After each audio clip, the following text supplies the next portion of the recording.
మా latest videos కోసం మా ఈ తెలుగు న్యూస్ ఛానల్ సబ్స్క్రైబ్ చేసి గంట సింబల్ యాక్టివేట్ చేసుకోండి. 2024 సెప్టెంబర్ 2వ తేదీ సోమవారం రోజు శ్రావణ అమావాస్య రాబోతుంది. శ్రావణ అమావాస్యకే పోలాల అమావాస్య అని పేరు. ఈరోజు పోలాంబ వ్రతాన్ని ఆచరిస్తారు. అందులోనూ ఈ అమావాస్య సోమవారంతో కలిసి వచ్చింది. సోమవారం మరియు అమావాస్య తిథి కలిసి వస్తే దానిని సోమ అమావాస్య అని, సోమావతి అమావాస్య అని పిలుస్తారు. ఇలా కలిసి రావడం చాలా అరుదు. ఇలాంటి రోజు మళ్ళీ రాదు. ఈ అమావాస్యకు అతీత శక్తులు ఉంటాయి. కోటి సూర్యగ్రహణాల శక్తి ఈ అమావాస్యకు ఉంటుంది. ఈ అమావాస్య విపరీత శక్తులను కలిగి ఉంటుంది. ఇలాంటి అమావాస్య చాలా అరుదుగా వస్తుంది. ఇది మామూలు అమావాస్య కాదు. అయితే ఎంతో శక్తివంతమైన ఈ సోమావతి అమావాస్య లోపు లేదా సోమావతి అమావాస్య రోజు ఈ 3 వస్తువులను కొని ఇంటికి తెచ్చుకుంటే చాలు, 1 కోటి రూపాయలు దొరుకుతాయి. లక్ష్మీదేవియే మీకు 1 కోటి రూపాయలను ఇస్తుంది. కాబట్టి ఈ అమావాస్యలోపు ఈ వస్తువులను ఇంటికి తెచ్చుకోండి. అమావాస్య రోజు కూడా ఈ వస్తువులను కొని ఇంటికి తెచ్చుకోవచ్చు. ఈ అమావాస్య విపరీతమైన శక్తులను కలిగిన అమావాస్య కనుక ఈ వస్తువులను కొని ఇంటికి తెచ్చుకుంటే అదృష్టము, ఐశ్వర్యము కలిసి వస్తాయి. తరతరాలు తిన్నా తరగని ఆస్తి కూడా వచ్చి పడుతుంది. ఈ వస్తువులకు అంతటి శక్తి ఉంటుంది. ఈ వస్తువులు అంత పవర్ను కలిగి ఉంటాయని శాస్త్రాలు స్పష్టంగా చెప్తూ ఉన్నాయి. కనుక ఈ అమావాస్య రోజు అందరూ కూడా ఈ వస్తువులను కొని ఇంటికి తెచ్చుకోండి. ప్రతి నెలలో మనకు అమావాస్య తిథి వస్తుంది. ప్రతి అమావాస్యకు శక్తులు ఉంటాయి. కానీ ఈ నెలలో వచ్చే అమావాస్య మరింత అతీంద్రియ శక్తులు కలిగిన అమావాస్య. ఎందుకంటే ఈ అమావాస్య సోమవారంతో కలిసి వస్తుంది. సోమవారము అమావాస్య కలిసి వస్తే దానిని సోమావతి అమావాస్య అంటారు. ఇలా కలిసి రావటం చాలా అరుదు. అమావాస్య అంటే పరమేశ్వరునికి ఎంతో ఇష్టము. అంతేకాదు ఇది శ్రావణ అమావాస్య, శ్రావణ మాసంలో చివరి రోజు. చాలా పవర్ఫుల్. ఈరోజు ఈ వస్తువులను కొని తెచ్చుకుంటే లక్ష్మీదేవి మీ ఇంట్లో తిష్ట వేసుకుని కూర్చుంటుంది. కావాల్సినంత ధనాన్ని ఇస్తుంది. ఆర్థికంగా కలిసి రావడానికి ఈ వస్తువులు ఎంతగానో ఉపయోగపడతాయి. అమ్మవారికి ఎంతో ఇష్టమైన వస్తువులు గనుక తప్పకుండా ఈ వస్తువులను ఇంటికి తెచ్చుకోండి. మరి ఇంతకీ ఈ అమావాస్య రోజు ఏ వస్తువులను కొని ఇంటికి తెచ్చుకోవాలి అనే విషయాన్ని ఇప్పుడు మనం ఈ వీడియోలో వివరంగా తెలుసుకుందాం. ఫ్రెండ్స్, ఈ వీడియోని ఎక్కడా కూడా స్కిప్ చేయకుండా చివరి వరకు చూడండి. అలాగే మా ఛానల్ని కూడా సబ్స్క్రైబ్ చేసుకొని మాకు సపోర్ట్ చేయండి. ఎందుకంటే మాకు మీ సపోర్ట్ చాలా అవసరం. శ్రావణ బహుళ అమావాస్యను పోలాల అమావాస్య అంటారు. పోలాల అమావాస్యకు హిందూ సాంప్రదాయంలో ఎంతో విశిష్టత ఉంది. స్త్రీలు తమ సౌభాగ్యం కోసం, తమ పిల్లల యోగక్షేమాల కోసం, తమ కుటుంబం కోసం వ్రతాలు ఆచరించడం మనకు అనాది నుంచి వస్తున్న ఆచారం. ఈ అమావాస్య రోజు పోలాంబ వ్రతాన్ని చేస్తారు. ఈ పోలాల అమావాస్య వ్రతం ప్రత్యేకంగా సంతాన సంరక్షణ కోసం నిర్దేశింపబడినది. పెళ్ళయి చాలా కాలమైన సంతానం కలుగని స్త్రీలు, సంతానవంతురాలైన స్త్రీలు ఈ వ్రతాన్ని తప్పకుండా ఆచరించాలి. ఈ వ్రతాన్ని శ్రావణ అమావాస్య నాడు చేసుకోవాలి. పోలాంబ వ్రతంలో పూజలు అందుకునే పోలేరమ్మ సంతానం లేని వారికి సంతానం ఇచ్చే దేవతగా ప్రసిద్ధి చెందింది. పోలాంబ వ్రత పూజలో పోలాంబ విగ్రహాన్ని కానీ ఫోటోను కానీ పెట్టరు. పోలాంబ స్థానంలో పిలకలతో నిండి ఉన్న కంద గొడుగును ఉంచుతారు. దీనిని పోలకమ్మ అంటారు. పోలకమ్మకు పసుపు కుంకుమలు పెడతారు. పోలాల అమావాస్య పూజ ఎలా చేయాలంటే ముందు స్త్రీలు ఉదయమే నిద్రలేచి శుచిగా స్నానం చేసుకొని ఇంటిని శుభ్రపరచుకుని పూజ చేసే చోట శుభ్రంగా అలికి వరిపిండితో ముగ్గు వేసి ఒక కంద మొక్కను ఉంచి దానికి పసుపు కొమ్ము కట్టిన 4 తోరాలను అక్కడ ఉంచి ముందుగా వినాయకుడికి పూజను చేయాలి. కంద మొక్క దొరకని పక్షంలో కంద పిలక పెట్టి పూజ చేసుకొనవచ్చును. తర్వాత మంగళగౌరీ దేవిని కానీ సంతాన లక్ష్మిని కానీ ఆ కంద మొక్కలోనికి ఆవాహన చేసి షోడశోపచార పూజను చేయవలెను. 9 పూర్ణం బూర్లు మరియు 9 గారెలు, 9 రకముల కూరగాయలతో చేసిన ముక్కల పులుసు అమ్మవారికి నైవేద్యంగా సమర్పించాలి. తదుపరి కథను చదువుకొని కథా అక్షింతలను శిరస్సున ధరించాలి. అనంతరం బాగా సంతానవతి అయిన పెద్ద ముత్తైదువును అంటే మంచి సంతానవతి అయిన పెద్ద ముత్తైదువును పూజించి నైవేద్యం పెట్టని 9 పూర్ణం బూర్లు ఒక తోరాన్ని ఆమెకు వాయనంగా సమర్పించాలి. తాంబూలంలో కొత్త చీర, రవికెల గుడ్డ పెట్టి ఆమెకు సమర్పించి దీవెనలు అందుకోవాలి. ఆ తరువాత కంద మొక్కకు ఒక తోరాన్ని కట్టాలి. మరొకటి తమ మెడలో కట్టుకుని, అంటే వ్రతం చేసిన స్త్రీ మెడలో కట్టుకుని మిగిలిన తోరాన్ని తన ఆఖరు సంతానం మొలలో కట్టాలి. ఈ విధంగా కట్టడం వల్ల పిల్లలకు అకాల మృత్యువు భయం ఉండదని శాస్త్రవచనం. సంతానం ఇంకా లేనివారు ఇక్కడ ఉన్న పిల్ల కంద మొక్కకు మిగిలిన తోరణాన్ని సమర్పించవచ్చును. ఇక ఏ నైవేద్యములను సమర్పించాలంటే, ఆడపిల్ల కావాలనుకునేవారు లేదా ఆడపిల్లలు ఉన్నవాళ్ళు గారెలు సమర్పించాలి. మగపిల్లవాడు కావాలనుకునేవాళ్ళు లేదా మగపిల్లలు ఉన్నవాళ్ళు బూరెలు అమ్మవారికి సమర్పించాలి. పూర్ణం బూరె పూర్ణం గర్భానికి చిహ్నం. అందులోని పూర్ణం గర్భస్థ శిశువుకు చిహ్నం. స్త్రీకి మాతృత్వం కూడా అంత మధురమైనది కనుక పూర్ణం బూరెలు వాయనంగా ఇవ్వాలనే నియమాన్ని విధించారు. గోదావరి జిల్లాలో కొందరు పనస ఆకులతో బుట్టలు కుట్టి ఇడ్లీ పిండి అందులో నింపి ఆవిరి మీద ఉడికించి దానిని కూడా అమ్మవారికి నైవేద్యం పెడతారు. వీటినే పొట్టిక్క బుట్టలు అని కూడా అంటారు. ఎంతో శక్తివంతమైన ఈ అమావాస్య రోజున ఒక 3 వస్తువులను ఇంటికి తెచ్చుకుంటే చాలు, 1 కోటి రూపాయలు దొరుకుతాయి. కష్టాలు బాధలు పోతాయి, ఆర్థిక సమస్యలు పోతాయి, ధనలాభం కలుగుతుంది అని పెద్దలు చెప్తూ ఉన్నారు. ధనానికి సంబంధించిన సమస్యలు ఉన్నవారు, డబ్బు లేదని బాధపడేవారు, పేరు ప్రతిష్టలు కావాలని కోరుకునేవారు, లక్ష్మీదేవి అనుగ్రహం కావాలని కోరుకునేవారు ఖచ్చితంగా ఈ అమావాస్య రోజు ఈ వస్తువులను తెచ్చుకుంటే చాలు, చాలా మంచి రిజల్ట్ అయితే మాత్రం వస్తుంది. అదృష్టము ఐశ్వర్యము కలుగుతుంది. మీ జీవితంలో సమస్యలనేవే ఉండవు. అమ్మవారు మీ ఇంటిలో అడుగుపెట్టి కావాల్సినంత ఐశ్వర్యాన్ని ఇస్తుంది. మరి ఇంతకీ అమావాస్య రోజు కొన్ని తెచ్చుకోవాల్సిన మొదటి వస్తువు ఏమిటి అంటే ఉప్పు. గల్లులుప్పు ప్యాకెట్ ఉంటుంది కదా, ఆ గల్లులుప్పు ప్యాకెట్ను ఖచ్చితంగా కొని ఇంటికి తెచ్చుకోండి. ఇలా కొని తెచ్చుకుంటే తరతరాలు కూర్చుని తిన్నా తరగని ఆస్తి వస్తుంది. గల్లులుప్పు చాలా శక్తివంతమైనది. దీనిని ఇంటికి తెచ్చుకోవటం వలన మీకు చాలా మంచి జరుగుతుంది. ఎందుకంటే గల్లులుప్పు అంటే లక్ష్మీదేవికి ఎంతో ఇష్టం. గల్లులుప్పునే రాళ్ల ఉప్పు అని, రాతి ఉప్పు అని, రాక్ సాల్ట్ అని, క్రిస్టల్ సాల్ట్ అని, గల్లులుప్పు అని రకరకాలుగా పిలుస్తూ ఉంటారు. ప్రాంతంలో ఒక్కోలాగా పిలుచుకుంటూ ఉంటారు. ఎలా పిలిచినా గల్లులుప్పు మాత్రం ఒకటే. ఈ గల్లులుప్పు ప్యాకెట్ మహా అయితే ఒక 20 రూపాయలు ఉంటుంది. కాబట్టి ఈ అమావాస్య రోజు గుర్తుపెట్టుకొని ఒక ఉప్పు ప్యాకెట్ను ఇంటికి తెచ్చుకోండి. అలా తెచ్చుకున్న ఉప్పును వంటగదిలో పెట్టుకొని వంటల్లో వాడుకోవచ్చు, లేదా పరిహారాలకు అయినా సరే వాడుకోవచ్చు. ఇలా అమావాస్య రోజు గల్లులుప్పు కొని ఇంటికి తెచ్చుకుంటే డబ్బు సమస్యలు పోతాయి, ఆర్థిక బాధలు పోతాయి, ధనలాభం కలుగుతుంది, లక్ష్మీదేవి అనుగ్రహం కలుగుతుంది. మీకు అదృష్టము ఐశ్వర్యము కలిసి వస్తుంది. మీ జీవితం అద్భుతంగా మారిపోతుంది. కనుక అమావాస్య రోజు అందరూ కూడా ఉప్పును కొని తెచ్చుకోవటం మర్చిపోవద్దు. రెండవ వస్తువు ఏమిటి అంటే లవంగాలు. ఈ అద్భుత అమావాస్య రోజు లవంగాలను కొని తెచ్చుకుంటే లక్ష్మీదేవి అనుగ్రహం సులభంగా కలుగుతుంది. 1 కోటి రూపాయలు సంపాదించుకునే అవకాశాలు వస్తాయి. మీ ఇంట్లో ఆల్రెడీ లవంగాలు ఉన్నా పర్వాలేదు, మళ్ళీ లవంగాలను కొని తెచ్చుకోండి. కనీసం చిన్న 5 రూపాయల లవంగాల ప్యాకెట్ను అయినా సరే కొని తెచ్చుకోండి. ఇలా తెచ్చుకున్న లవంగాలను వంటగదిలో పెట్టుకొని వాడుకోవచ్చు, లేదా పరిహారాలకు అయినా సరే ఈ లవంగాలను వాడుకోవచ్చు. ముఖ్యంగా ఈ అమావాస్య రోజు ఆడవాళ్ళు ఉదయాన్నే శుచిగా స్నానం చేసుకుని ఇంట్లో పూజ గదిలో దీపారాధన పెట్టుకోండి. చాలామంది అమావాస్య రోజు దీపం పెట్టకూడదేమో, పూజలు చేయకూడదేమో అని అనుకుంటూ ఉంటారు. లక్ష్మీ పూజ చేయకూడదు అని భావిస్తారు. కానీ అమావాస్య రోజు తప్పనిసరిగా లక్ష్మీ పూజ చేసి దీపారాధన చేసుకోవాలి. అలా చేస్తే అమ్మవారు ఐశ్వర్యాన్ని ఇస్తారు. కనుక తప్పనిసరిగా ఈరోజు దీపం పెట్టండి. ఆ దీపంలో 2 లవంగాలను కూడా వేయండి. ఇలా లవంగాలు వేసి దీపం పెడితే ఆ దీపాన్ని అమ్మవారు స్వీకరించి మన కోరికలను నెరవేరుస్తారు. అలాగే అమావాస్య రోజు మీరు కూడా ఒక లవంగాన్ని నోట్లో వేసుకుని తినివేయండి. ఇలా లవంగాన్ని తినటం వలన గ్రహదోషాలు పోతాయి, జాతక దోషాలు పోతాయి, ఆరోగ్య సమస్యలు పోతాయి, చాలా అద్భుతమైన ఫలితాలు వస్తాయి. కనుక ఈ అమావాస్య రోజు చిన్న లవంగాల ప్యాకెట్ను అయినా సరే కొని తెచ్చుకోండి. ఆ లవంగాలలో నుండి 3 లవంగాలు తీసి 2 లవంగాలను దీపంలో వేయండి. ఇంకొక లవంగాన్ని మీరు తినేయండి. మిగిలిన లవంగాలను వంటగదిలో పెట్టుకొని వంటల్లో వాడుకోండి. అమావాస్య రోజు లవంగాలు తెచ్చుకోవటం వలన ఖచ్చితంగా అదృష్టం కలుగుతుంది. కనుక తప్పనిసరిగా అందరూ కూడా లవంగాలు కొని ఇంటికి తెచ్చుకోండి. ఇక 3వ వస్తువు ఏమిటి అంటే లక్ష్మీ గవ్వలు.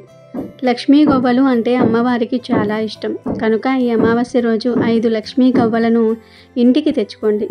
లక్ష్మీ గవ్వలంటే పసుపు గవ్వలు, నల్ల గవ్వలు కాదు.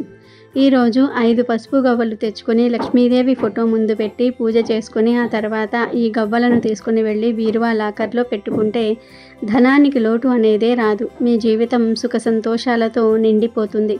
మీ ఇంట్లో అందరూ కూడా ప్రశాంతంగా ఉండగలుగుతారు. అన్ని పూజా స్టోర్స్లో ఈ గవ్వలు దొరుకుతాయి కాబట్టి 5 లక్ష్మీ గవ్వలు కొని తెచ్చుకోండి. ఈ గవ్వలు ఎక్కడ ఉంటే అక్కడ లక్ష్మీదేవి ఉంటుంది. ఈ గవ్వలు నరదృష్టిని తిప్పి కొడతాయి, చెడును పోగొడతాయి. చాలా అద్భుతమైన ఫలితాలు వస్తాయి. అదృష్టం, ఐశ్వర్యము కలిసి వస్తుంది. కనుక ఈ అమావాస్య రోజు చక్కగా 5 గవ్వలను తెచ్చుకొని లక్ష్మీదేవి ఫోటో ముందు కాసేపు ఉంచి ఆ తర్వాత ఈ గవ్వలను తీసేసి ఎర్రటి వస్త్రంలో చుట్టేసి బీరువాలో డబ్బులు దాచే చోట పెట్టండి. ఇలా పెట్టడం వల్ల ధనానికి లోటు అనేదే రాదు. ఇలా పెట్టిన గవ్వలను 6 నెలలకు ఒక్కసారి తీసి పసుపు నీటితో శుభ్రం చేసి మళ్ళీ బీరువాలో పెట్టేసుకోవచ్చు. ఇలా గవ్వలు తెచ్చుకుంటే నెగటివ్ అంతా కూడా పోయి అష్టైశ్వర్యాలు కలుగుతాయి. ఉప్పు, లవంగాలు, గవ్వలు ఈ 3 వస్తువులను శ్రావణ అమావాస్య రోజు కొని ఇంటికి తెచ్చుకుంటే సకల సంపదలు లభిస్తాయి. 3 వస్తువులు తెచ్చుకోలేని వారు కనీసం ఈ 3 నుండి 2 వస్తువులను అయినా సరే కొని తెచ్చుకుంటే చాలా మంచిది. అదృష్టము, ఐశ్వర్యము కలిసి వస్తాయి. కనుక మీ వీలును బట్టి వస్తువులను కొని తెచ్చుకుని శుభ ఫలితాలను పొందండి.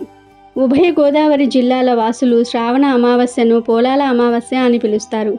ఈ అమావాస్యకు గోదావరి నది పొర్లి పొర్లి వస్తుందని నానుడి. పోలాల అమావాస్యనే పోలామా అని కూడా అంటారు. పోలా అంటే కడుపు నిండా మేత మేసి నీరు తాగి పని పాటు లేకుండా ఉన్న ఎద్దు అని అర్థం. ఆమ అంటే అమావాస్య అని అర్థం. పోలామా అంటే ఎద్దులను బాగా మేపే అమావాస్య అని అర్థం. అంధకాసురుడు అనే రాక్షసుడు బ్రహ్మను గురించి తపస్సు చేసి అనేక వరాలు పొందుతాడు.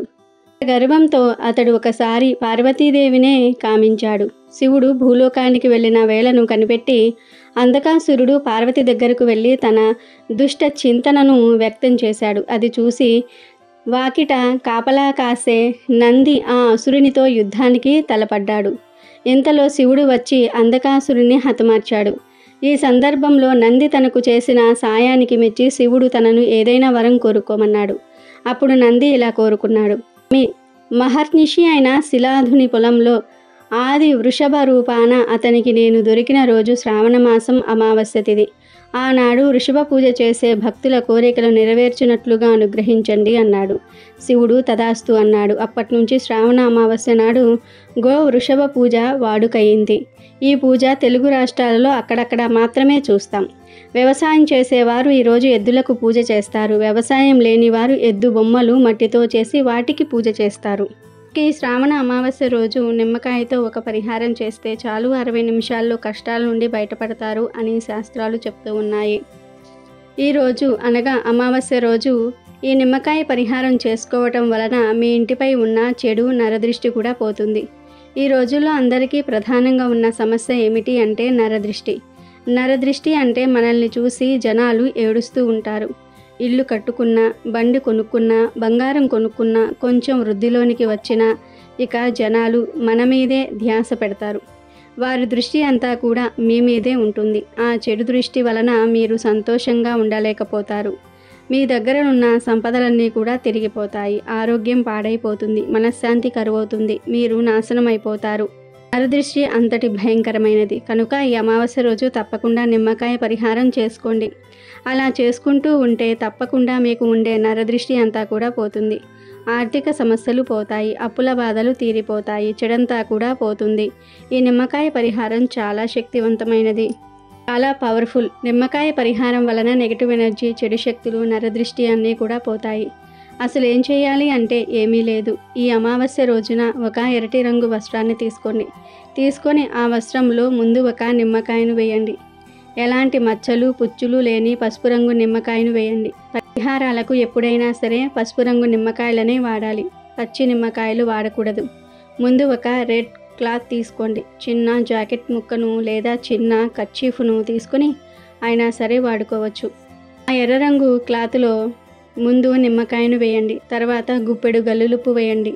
గల్లులుప్పు చాలా శక్తివంతమైనది. గల్లులుప్పు నెగిటివ్ని, దృష్టిని, చెడును లాగేసుకుంటుంది. మన జీవితాన్ని అద్భుతంగా మారుస్తుంది. కనుక ముందు గల్లులుప్పును వేయండి. ఆ తర్వాత 11 మిరియాలను వేయండి. మిరియాలు కూడా చాలా పవర్ను కలిగి ఉంటాయి. మిరియాలు ఎక్కడ ఉంటే అక్కడ దిష్టి ఉండదు. మిరియాలు నల్లగా ఉంటాయి, దుష్ట శక్తులను తరిమి కొడతాయి కనుక 11 నల్ల మిరియాలు కూడా వేయండి. ఆ తర్వాత కొన్ని నల్ల ఆవాలు వేయండి. అంటే 1 స్పూన్ అంతా నల్ల ఆవాలు వేయండి. ఆవాలకు పరిహార శాస్త్రంలో ఎంతో ప్రాధాన్యత ఉంది. ఆవాల శక్తి గురించి ప్రత్యేకంగా చెప్పవలసిన అవసరం లేదు. ముందు క్లాత్ తీసుకొని దానిలో నిమ్మకాయ వేయండి. ఆ పైన గుప్పెడు గల్లులుప్పు కూడా వేయండి. తర్వాత 11 మిరియాలు, 1 స్పూన్ నల్ల ఆవాలు వేయండి. చివరిలో చిటికెడు పసుపు, కుంకుమలను కూడా వేయండి. తర్వాత వీటన్నిటినీ కూడా కలిపి ఒక చిన్న మూటలాగా కట్టండి. ఆ తర్వాత ఈ మూటను మీ ఎడమ చేతితో పట్టుకొని మీ ఇల్లంతా తిరగండి. అంటే మీ ఇంట్లో ఎన్ని గదులు ఉన్నాయో అన్ని గదుల్లో తిరగండి. అలా తిరగటం వలన ఆ గదుల్లో ఉండే నెగిటివ్ ఎనర్జీని ఈ మూట లాగేసుకుంటుంది. అలా తిరిగేసిన తర్వాత ఈ మూటను తీసుకుని వెళ్ళి మీ ఇంట్లో ఏదో ఒక మూలన రహస్యంగా ఉండే చోట, ఎవరికీ కనపడని చోట పెట్టండి. వంటగదిలో కానీ, హాల్లో కానీ, బెడ్రూమ్లో కానీ ఎక్కడో ఒక చోట ఏదో ఒక మూలన పెట్టండి. పెట్టి అలా 48 గంటలు వదిలివేయండి. అంటే 2 రోజులు అలా వదిలివేయండి. 2 రోజుల తర్వాత ఆ మూటను తీసి దానిని ఎవరి కంటా పడనీయకుండా తీసుకుని వెళ్ళి 3-4 రోడ్లు కలిసే చోట పడవేయండి. అంటే రోడ్లు కలుస్తాయి కదా, జంక్షన్ అవుతాయి కదా, అలాంటి చోట పడవేయండి. పడేసి వెనక్కి తిరిగి చూడకుండా ఇంటికి వచ్చేయండి. ఇంట్లోకి వెళ్ళే ముందు కాళ్ళు చేతులు కడుక్కొని వెళ్ళండి. ఇలా ఈ చిన్న పరిహారం చేస్తే 60 నిమిషాల్లో ఖచ్చితమైన ఫలితాలు వస్తాయి. మీ ఇంట్లో ఉండే నెగిటివ్ ఎనర్జీ, దుష్టశక్తులు, మీ ఇంటికి ఉండే నరదృష్టి, మీకు ఉండే ఆర్థిక ఆరోగ్య సమస్యలు అన్నీ కూడా పోతాయి. 60 నిమిషాల్లోనే మీకు మార్పు చూస్తారు. ఏదో ఒక శుభవార్త వింటారు. మీ కష్టం నుండి బయటపడే మార్గం తెలుస్తుంది. కనుక ప్రతి ఒక్కరూ కూడా ఈ శ్రావణ అమావాస్య రోజు ఈ చిన్న పరిహారాన్ని చేసి శుభ ఫలితాలను పొందండి. అమావాస్య సోమవారంతో కలిసి వచ్చింది కనుక దీనినే సోమావతి అమావాస్య అంటారు. ఇది చాలా శక్తివంతమైన అమావాస్య. సోమావతి అమావాస్య శివరాత్రి కంటే గొప్ప పర్వదినము. కోటి సూర్యగ్రహణాలకు సమానమైన శక్తి ఈ రోజుకు ఉంటుంది. ఇటువంటి అద్భుతమైన రోజును వృధా చేయకుండా శివారాధన చేస్తే సకల శుభాలు కలుగుతాయి. కాశీలో సోమవారంతో కూడిన అమావాస్య రోజు 2 కాకులు శివుడు చుట్టూ ప్రదక్షిణం చేసి ఆ 2 కాకులు శాశ్వతంగా ప్రథమ ఘనాలలో కలిసిపోయాయి. ఇలాంటి శక్తివంతమైన రోజు 2 కాకులు ప్రదక్షిణం చేసినంత మాత్రానే ఆ మహాశివుడు ఆ కాకులకు ప్రథమ ఘనాధిపత్యం ఇచ్చినట్లు కాశీఖండం చెప్తోంది. ఈరోజు ఎవరైనా వీలు కల్పించుకొని ఈశ్వర ఆరాధన గుడిలో లేదా ఇంట్లో చేసుకుంటే సకల అభిష్టాలు నెరవేరుతాయి. శివపురాణంలో రుద్రకంఠంలో ఈ పర్వదినం గొప్పతనం గురించి ఇలా వివరించటం జరిగింది. ఒక అర్చకుడు ఈ పర్వదినం రోజు శివలింగం మీద ఒక బిల్వపత్రాన్ని ఉంచుతాడు. ఆ బిల్వపత్రం కింద ఒక చీమ ఉంది. అలా బిల్వపత్రంలో ఉన్న చీమ శివలింగం మీద నుండి పానమట్టంపై పడింది. అది తెలియకనే పానమట్టం చుట్టూ కూడా కంగారుగా తిరిగింది. అలా తెలియక సోమావతి అమావాస్య రోజు ఒక్కసారి ప్రదక్షిణం చేసిన పుణ్యానికి మహాశివుడు సంతోషించి ఆ చీమకు మానవ జన్మ ఇచ్చి వచ్చే జన్మలో కాశీరాజు అవుతావు అని వరం ప్రసాదించాడు. అలా ఆ చీమ తర్వాత జన్మలో కాశీ పట్టణానికి మహారాజుగా మారింది. సోమావతి అమావాస్య రోజు తెలియక చీమ ఒక్కసారి శివలింగం చుట్టూ తిరిగినంతనే అంతటి పుణ్యాన్ని చీమకు మహాశివుడు ప్రసాదించాడు. అంతటి శక్తి సోమావతి అమావాస్యకు ఉన్నది. సోమావతి అమావాస్య వెనక ఒక కథ ఉంది. శ్రీ మహావిష్ణువు తన నాభి కమలము నుండి బ్రహ్మను సృష్టించాడు. ఆ బ్రహ్మ ప్రజాపతులను సృష్టించాడు. వారిలో దక్ష ప్రజాపతి ఒకడు. దక్ష ప్రజాపతి తన కుమార్తెలలో 27 మందిని చంద్రుడికి ఇచ్చి వివాహము చేశాడు. ఒక కుమార్తెను పరమేశ్వరునకు ఇచ్చాడు. ఆమెయే దాక్షాయణి. శ్రీ మాతా సతీదేవి పరమేశ్వరుణ్ణి పతిగా పొందిన సతీదేవి అన్యోన్య అనురాగాలతో పరమశివుణ్ణి సేవించేది. ఒకసారి సతీ తండ్రి అయిన దక్షుడు అహంకారానికి వశమవుతాడు. అది ఎలా అంటే పరమశివుడు ప్రతిరోజు సాయంత్రం నాట్యం చేస్తాడు. అందుకే ఆయనకు నటరాజు అనే పేరు కూడా వచ్చింది. ఆ నాట్యం చూడడానికి ముక్కోటి దేవతలు వస్తారు. దక్షుడు కూడా అలా శివుడు నాట్యం చూడడానికి వచ్చేవాడు. దక్షుడు మామగారు అయినప్పటి నుండి శివుడు నాట్యం పూర్తయిన తర్వాత ముందుగా దక్షుణ్ణి సాగనంపి తర్వాత మిగతా దేవతలను సాగనంపేవాడు. అయితే ఒకరోజు శివుడు వీలు లేక దేవతలందరినీ ముందు సాగనంపి చివరకు దక్షుణ్ణి సాగనంపాడు. దాంతో కోపం వచ్చిన దక్షుడు అహంకారానికి వశమవుతాడు. ఓ పెద్ద యజ్ఞం తలపెట్టి తన అల్లుడైన చంద్రుణ్ణి అలాగే దేవతలందరినీ ఆ యజ్ఞానికి ఆహ్వానిస్తాడు దక్షుడు. కానీ కుమార్తెను శివుణ్ణి పిలవలేదు. పరిచ్యాది మహర్షులు దక్షుడికి హితబోధ చేయబోయారు. కానీ దక్షుడు వినలేదు. నారద మహర్షుల వారు సతీదేవికి తన తండ్రి ఓ పెద్ద యజ్ఞం తలపెట్టబోతూ ఉన్నాడని తెలియజేస్తాడు. యజ్ఞ కార్యాన్ని గురించి విన్న సతీదేవి పరమశివుణ్ణి యజ్ఞానికి వెళ్ళడానికి అనుమతి కోరింది. దానికి శివుడు పిలవని పేరంటానికి వెళ్ళటం తగదంటూనే అనుమతి ఇచ్చాడు. ఆమెతో పాటు సహాయకారులుగా కొంతమంది ప్రథమగణాన్ని పంపించాడు. సతీదేవి యజ్ఞశాలకు చేరింది. దక్షుడు పిలవకపోయినా వచ్చిన కుమార్తెను చూసి దగ్గరకు వచ్చి పరమశివుణ్ణి నిందించాడు. అతడు రాకపోతే నష్టం లేదు, నువ్వు వచ్చావు, చాలా సంతోషం అన్నాడు. అలా శివుణ్ణి నానా రకాలుగా నిందించాడు. ఆ మాటలు భరించలేని సతీదేవి తండ్రికి అక్కడ ఉన్న దేవతలందరికీ పరమశివుడి గొప్పతనం చెప్పి శివనింద చేసిన వాడి కుమార్తెగా ఉండకూడదని నిశ్చయించుకుంది.